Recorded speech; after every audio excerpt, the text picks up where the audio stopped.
আবু দাউদের এবং মিশকাত শরীফের 5018 নম্বর হাদিসে আসছে, বিষ্ণু বলেছে, তোমরা ঈমানদার ব্যতীত তোমরা সাথী এবং বন্ধু গ্রহণ করবে না। খেয়াল করি কি বলছে, বিষ্ণু বলে তোমরা ঈমানদার ব্যতীত, ঈমানদার যারা 5 ওয়াক্ত নামাজ আদায় করে, ঈমানদার ব্যতীত তোমরা কোনো সাথী বন্ধু হিসেবে গ্রহণ করবে না। আর আমাদের বন্ধু কারা? কথা খেয়াল করে, আমাদের বন্ধু কারা? কথা বলে আমাদের বন্ধু নেই, বন্ধুর সাথে গ্রুপ ফিরি, একসাথে চলার চেষ্টা করি। ঈমানদার ব্যতীত তারা বন্ধু গ্রহণ করতে নিষেধ করেছে। এবং বিষ্ণু আর বলে, আর পরেশগার ব্যতীত তোমাদের অন্য কেউ যেন তোমাদের খাদ্য না খায়।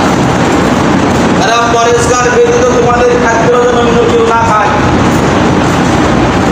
আর আমরা এখন তো নামাজ পড়ে না, বিড়ি খায়, মদ খায়, গাঁজা খায়, তার দোকানে নিয়ে গিয়ে ব্যাগ করে খাওয়ানোর চেষ্টা করে স্বার্থ হাসিলের জন্য। এবারে স্বার্থ হাসিলের জন্য আমার আপনার বন্ধু বিড়িখোর, সাথী বন্ধু বিড়িখোর আছে, বেনামাজি আছে, আসে না বলে, আছে কিনা বলে, নিষেধ করা হচ্ছে। আপনার বন্ধু আপনার জান্নাত নিয়ে যাবে, আপনার বন্ধু আপনার জাহান্নামে নিয়ে যাবে। কিরকম নিয়ে যাবে? বনি ইসরাঈলের 2 বন্ধুর ঘটনা শোনে। 2 বন্ধু একসাথে সমাজের মধ্যে চলত, সমস্ত কাজ কাম করত। করার পরে 2 বন্ধু দুনিয়া থেকে বিদায় নিল।